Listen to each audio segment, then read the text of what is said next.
Hello friends, welcome to education board. उम्मीद करता हूं आप सब अच्छे होंगे और आपकी तैयारी भी बहुत अच्छे ढंग से चल रही होगी।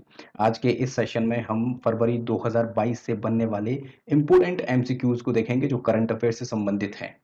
ठीक है। और आप सब जानते हैं कि किसी भी कॉम्पिटिटिव एग्जाम में करंट अफेयर पूछा जाता है, इसलिए आपको बहुत बारीकी से करंट अफेयर को तैयार करना चाहिए। ठीक है, तो हम स्टार्ट करते हैं पहले क्वेश्चन से। पहला क्वेश्चन है, हाल ही में उत्तर प्रदेश के कन्नौज में बना परफ्यूम कहां पर लॉन्च किया गया? उत्तर प्रदेश के कन्नौज यानी जिसको हम परफ्यूम नगरी के नाम से भी जानते हैं, इसने कहां पर अपना परफ्यूम लॉन्च किया है? और आपके ऑप्शंस हैं वर्जीनिया, टेक्सास, शिकागो, न्यूयॉर्क।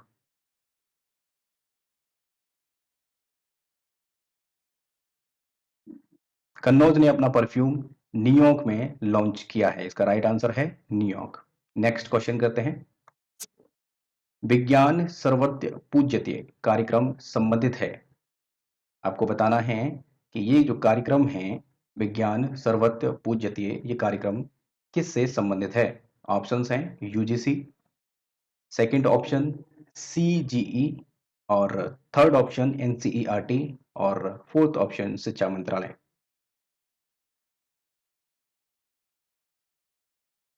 तो इसका राइट आंसर है यूजीसी।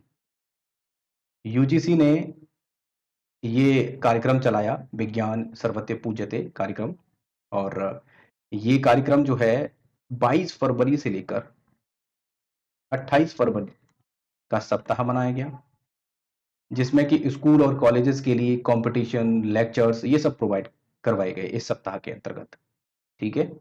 और ये कार्यक्रम किसने चलाया? यूजीसी ने। महत्वपूर्ण नीतिगत मुद्दों पर आधारित पुस्तक द 10 ट्रिलियन ड्रीम के लेखक कौन है? और ऑप्शंस हैं अमिताभ कांत, शक्तिकांत दास, सुभाष चंद्र गर्ग और Raghuram Rajan. The 10 trillion dream, और इसका राइट आंसर है सुभाष चंद्र गर्ग। ये सुभाष चंद्र गर्ग जो कि पहले यानी पूर्व वित्त सचिव रह चुके हैं। ठीक है। और इसमें ये बताया गया है इस बुक में कि 2030 तक हम अपनी अर्थव्यवस्था को अमेरिकी डॉलर 10 ट्रिलियन तक कैसे पहुंचा सकते हैं, इस बुक के माध्यम से बताया गया है 2030 तक। और ये बुक लिखी है पूर्व वित्त सचिव रहे हैं सुभाष चंद्र गर्ग ने। ठीक है। नेक्स्ट क्वेश्चन करते हैं,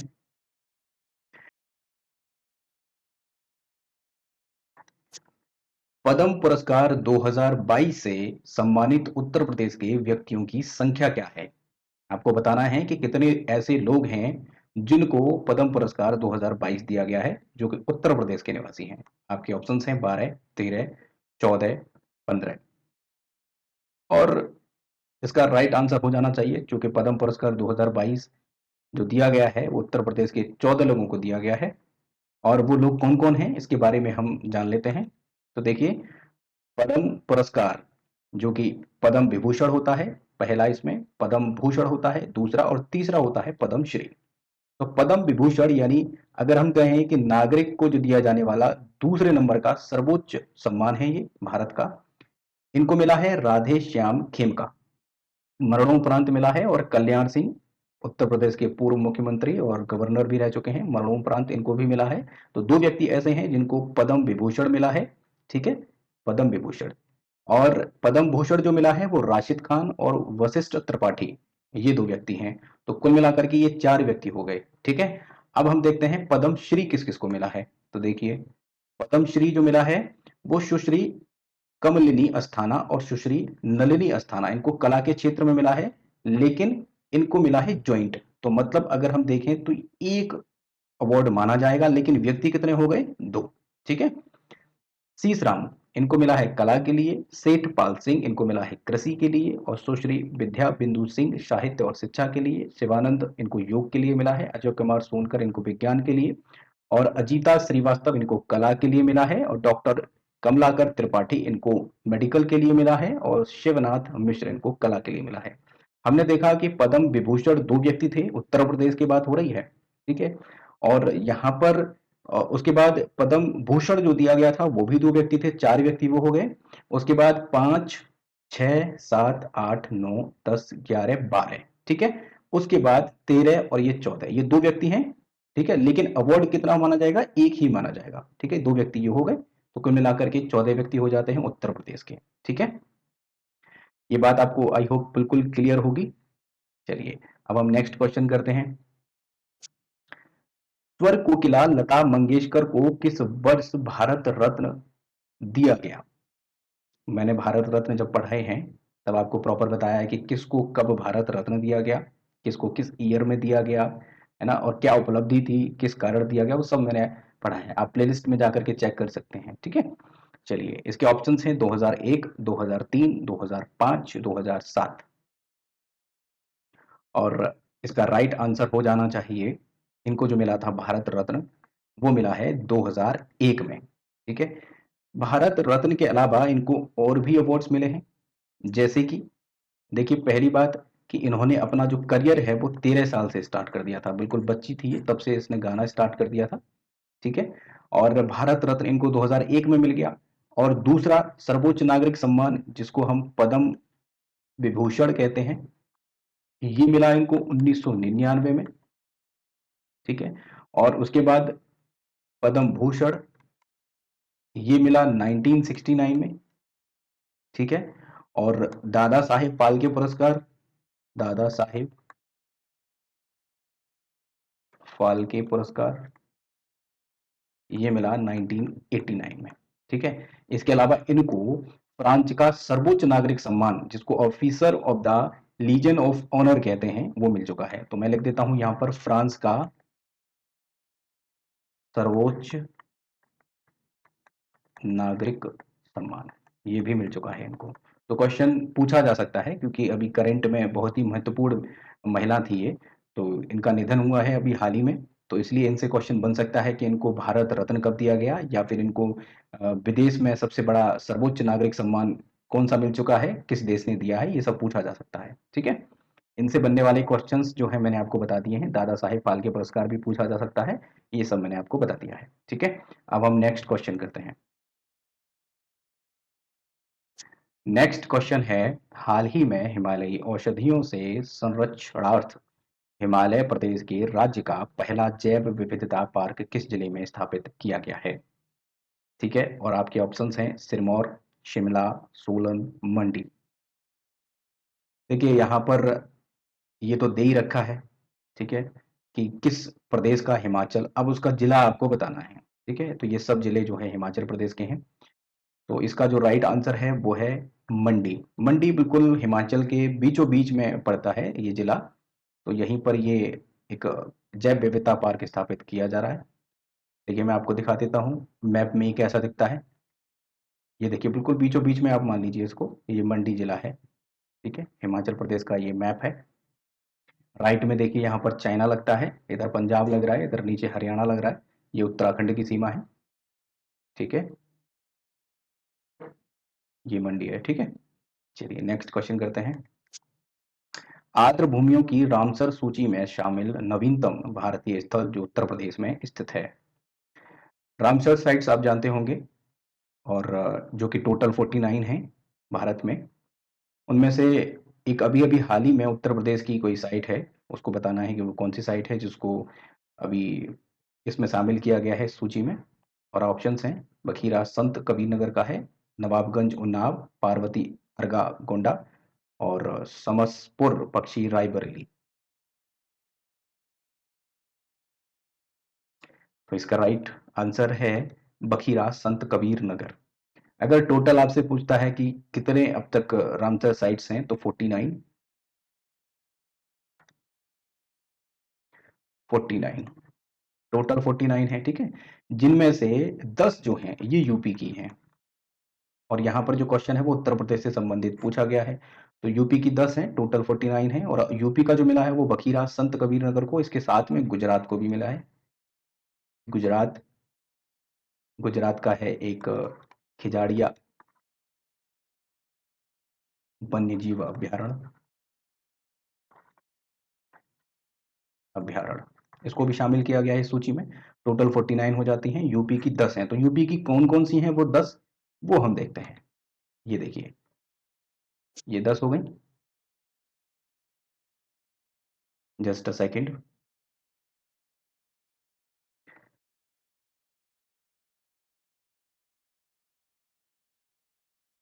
ये 10 हैं।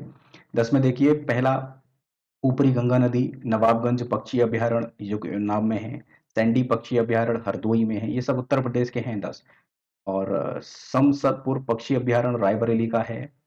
और समन पक्षी अभयारण्य मैनपुरी, पार्वती अर्गा पक्षी अभयारण्य गोंडा का है। और सरसई नावर झील इटावा, सूर सरोवर झील जिसको कीथम झील भी कहते हैं, ये आगरा की है।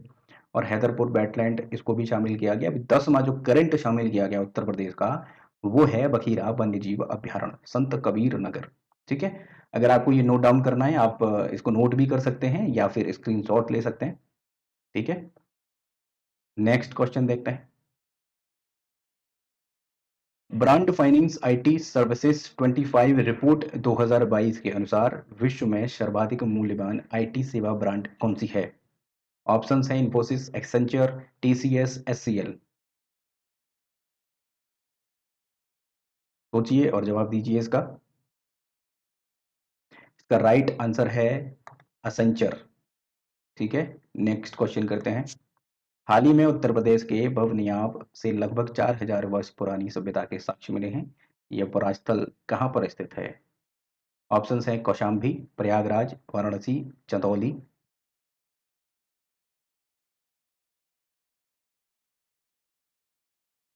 यहाँ पर शिवलिंग भी मिली है। अभी वहाँ पर शोध चल रहा है कि ये क्या-क्या और चीज़ें वहाँ पर मिल सकती हैं।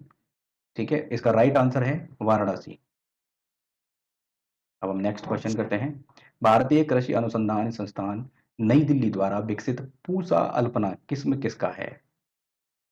ये किस्म बतानी है, पूसा अल्पना किस्म। ये किसकी किस्म है? ऑप्शंस चावल, ककड़ी, आम और गुलाब। सोचिए और जवाब दीजिए। आप जवाब चाहें कमेंट सेक्शन में दे सकते हैं या आप अपनी कॉपी पे आप नोट डाउन करते रहिए कि आप जितने क्वेश्चन हम करा रहे हैं, में से कितने क्वेश्चन आपके सही जा रहे हैं, जिससे आप इवैल्यूएट कर पाएँ कि आपकी तैयारी करंट अफेयर की कैसी चल रही है। तो इसका राइट आंसर है गुलाब की। ये जो किस्म है पूसा अल्पना, ये गुलाब की एक किस्म है। Next question. हाल ही में इंडिया प्रेस फ्रीडम रिपोर्ट 2021 का प्रकाशन किया गया है। यह प्रकाशन किसने किया है, ये बताना है आपको। ठीक है। इंडिया प्रेस फ्रीडम रिपोर्ट 2021 का ऑप्शंस है NITI Aayog, rights and risk analysis group, सूचना प्रसारण मंत्रालय या फिर प्रेस ट्रस्ट ऑफ इंडिया। ठीक है, बताइए।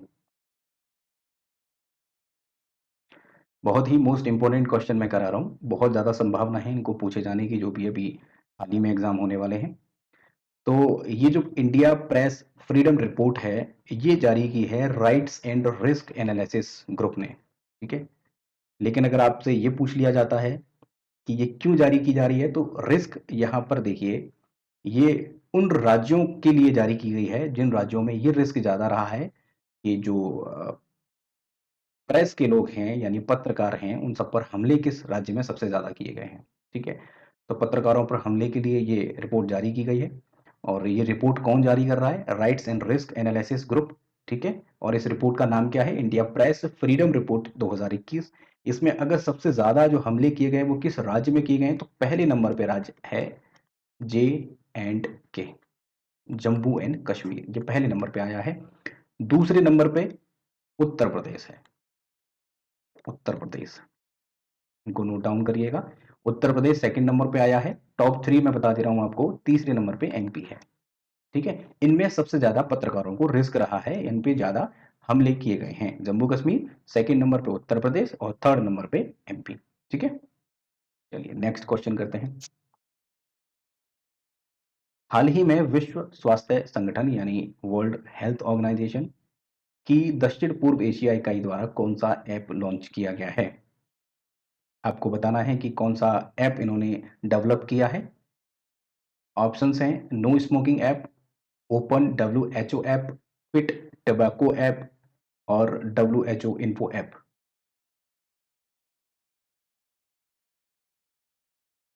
तो इसका राइट आंसर है क्विट टबैको ऐप।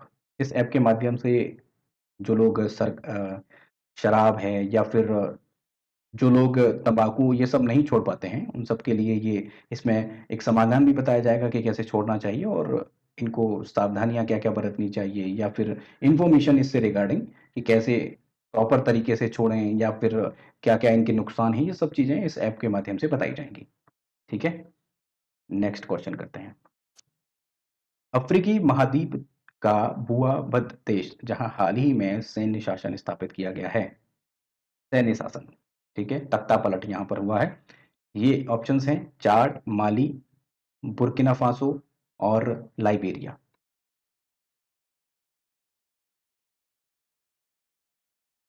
और इसका राइट आंसर है बुर्किना फासो। इस कंट्री में तख्ता पलट किया गया है और यहाँ के राष्ट्रपति थे रोज, पूछे जा सकते हैं, रोज काबोरे। ये राष्ट्रपति थे, इन्हीं की सरकार थी। आप जानते होंगे कि कहीं किसी देश में जो संवैधानिक प्रमुख होता है वो प्रधानमंत्री होता है और किसी में राष्ट्रपति होता है, ठीक है? तो यहाँ पे मेन जो है वो राष्ट्रपति हैं।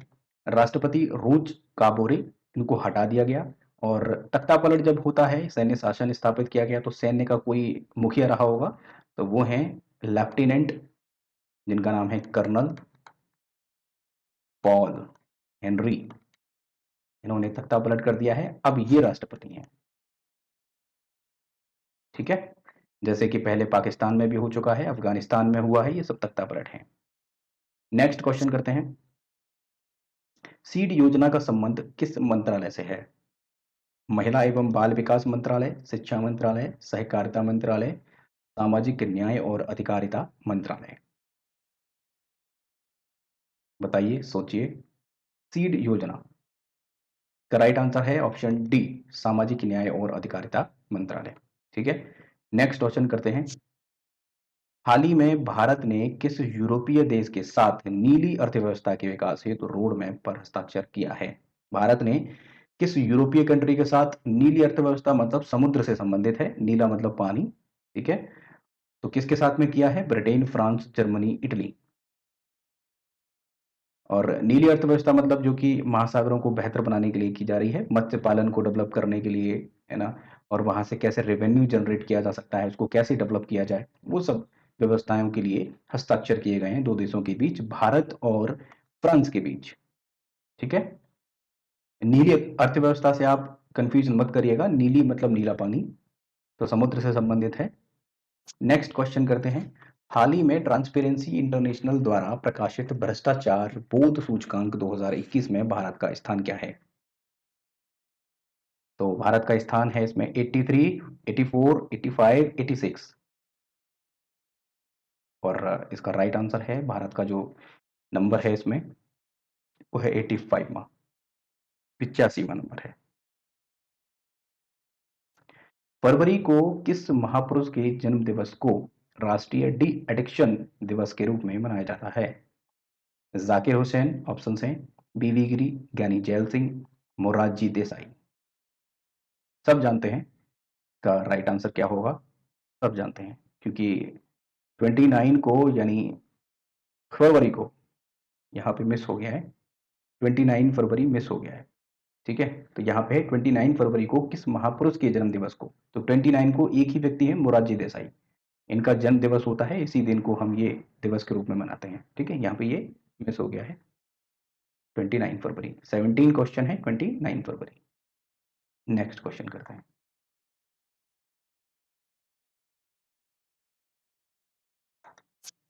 गणतंत्र दिवस 2022 में सर्वश्रेष्ठ झांकी के लिए किसको चुना गया है? किस राज्य को? जिसकी सबसे ज़्यादा बेहतर इनको झांकी लगी है। ऑप्शंस हैं उत्तर प्रदेश, बिहार, हरियाणा, छत्तीसगढ़।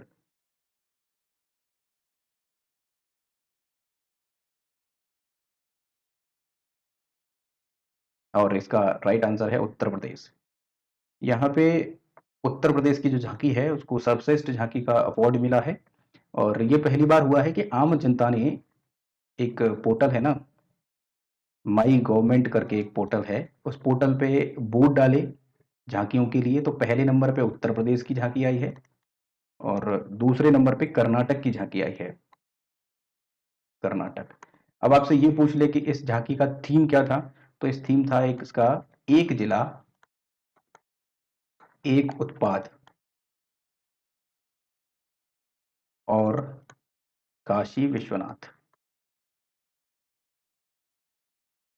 ठीक है, तो ये थीम भी पूछा जा सकता है और पहले नंबर पे भी रही है, इसलिए इसकी थीम इंपॉर्टेंट है, हालांकि इसकी थीम ज्यादा इंपॉर्टेंट नहीं है। ठीक है, चलिए, और चलिए इसमें इतना ही काफी है। अब नेक्स्ट क्वेश्चन करते हैं। सैलॉट एक प्रकार की किस्म है, किसकी किस्म है ये सैलॉट, बताना है आपको। मूली, गाजर, सलजम और प्याज। ऑप्शंस आपने देख लिए, बताना है कि सैलॉट किसकी किस्म है। इसका राइट आंसर है प्याज। देखिए ये क्वेश्चन इसलिए बनाया गया है क्योंकि अभी हाल ही में ये रिपोर्ट आई है कि सबसे ज़्यादा अब तक के रिकॉर्ड में हमारे भारत से छोटी वाली जो प्याज होती है, छोटे साइज़ की प्याज और अनानास, इसका सबसे ज़्यादा निर्यात किया गया है। ठीक है, बाहर को भेजी गई है, तो इसका बहुत ज़्यादा प्रोडक्शन हुआ है, इसीलिए इसको बाहर भेजा गया है। तो ये पहली बार रिकॉर्ड किया गया है कि सबसे ज़्यादा परसेंटेज में इस बार इसको बाहर भेजा गया है। तो वो क्या है, प्याज है और अनानास है। तो प्याज की जो किस्म है जो सबसे ज़्यादा हुई है वो है सैलॉट, इसलिए क्वेश्चन बना है और पूछा जा सकता है। नेक्स्ट क्वेश्चन करते हैं। राष्ट्रीय विज्ञान दिवस का आयोजन किया जाता है, ये तो बच्चे बच्चे को पता होगा। राष्ट्रीय विज्ञान दिवस आपको बताना है 26, 27, 28, 29। फरवरी में मनाते हैं इसको, 26, 27, 28, 29। अब आपको बताना है कि कौन सी डेट है वो। राष्ट्रीय विज्ञान दिवस हम मनाते हैं 28 फरवरी को। ठीक है, नेक्स्ट क्वेश्चन। हाल ही में सर्वाधिक भरोसेमंद सार्वजनिक क्षेत्र की कंपनी का पुरस्कार किसको प्राप्त हुआ है। नवरत्न कंपनी और सात रत्न कंपनी आप जानते होंगे, उनमें से ही कंपनी है गेल, कोल, भेल और सेल। ऑप्शंस हैं गेल, कोल इंडिया, भेल और सेल।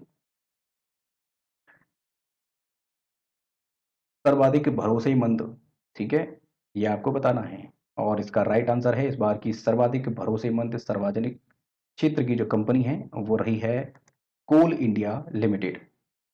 Next question.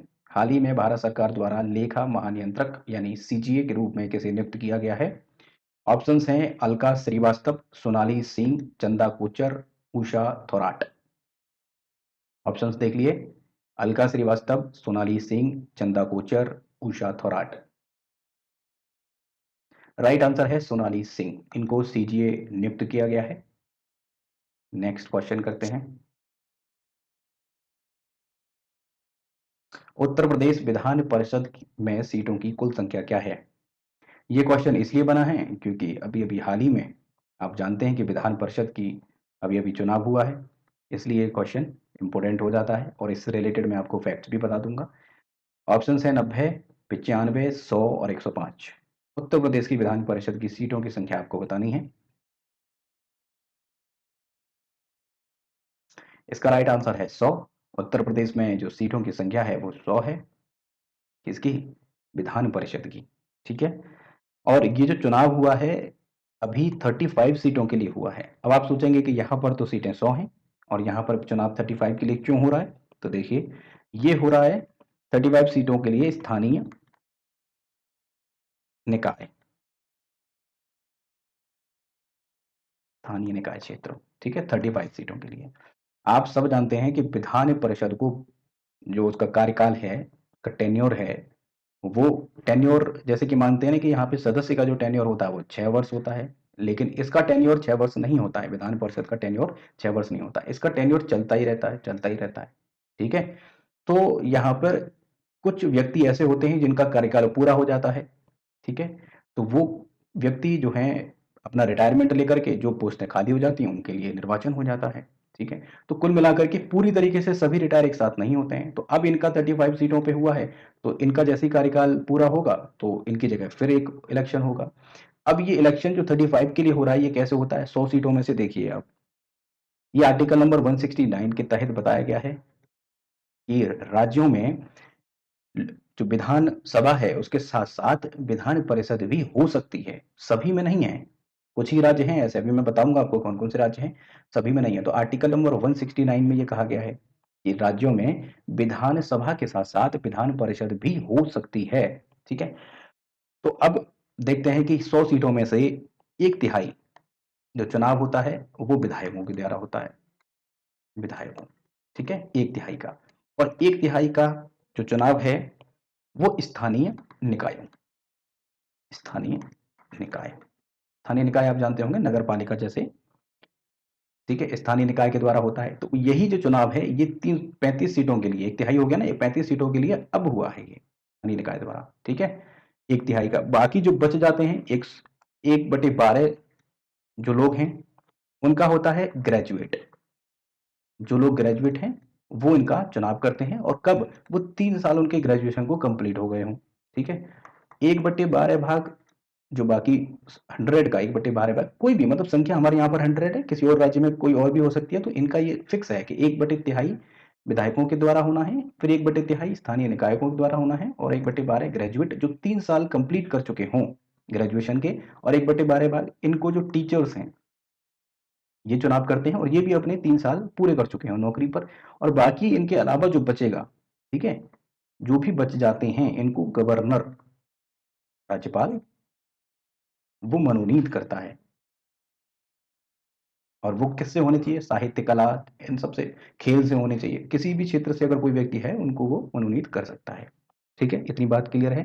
अब मैं आपको ये भी बता दूं कि किस-किस राज्य में विधान परिषद है, सब में नहीं है। तो विधान परिषद पहला सबसे बड़ा जनसंख्या के तौर पे यूपी, ठीक है? यूपी से बिल्कुल लगा हुआ राइट में पूरब में बिहार, ठीक है? और महाराष्ट्र, ये तो आप रट लीजिए, 3 तो ये हो गए, ठीक है? उसके अलावा नीचे आप आएँगे दक्षिण में तो पड़ेगा कर्नाटक, कर्नाटक, और उसके बराबर में है आंध्र प्रदेश, आंध्र प्रदेश, और आंध्र प्रदेश से लगा हुआ तेलंगाना। इन राज्यों में तो कितने राज्य हो गए? 1, 2, 3, 4, 5 और 6, 6 राज्यों में विधान परिषद है। अभी-अभी पश्चिम बंगाल ने भी प्रस्ताव दिया है, और पश्चिम बंगाल भी चाहता है कि वह उसके यहाँ पर विधान परिषद होनी चाहिए। हालाँकि पहले थी तो उन्होंने फिर उसको कैंसल करा दिया। अब फिलहाल दोबारा से वो चाहते हैं कि वहाँ पर विधान परिषद हो, ठीक है? चलिए नेक्स्ट क्वेश्चन करते हैं। यहाँ पे आई होप आपको ये सारी चीज़ें समझ में आ गई होंगी।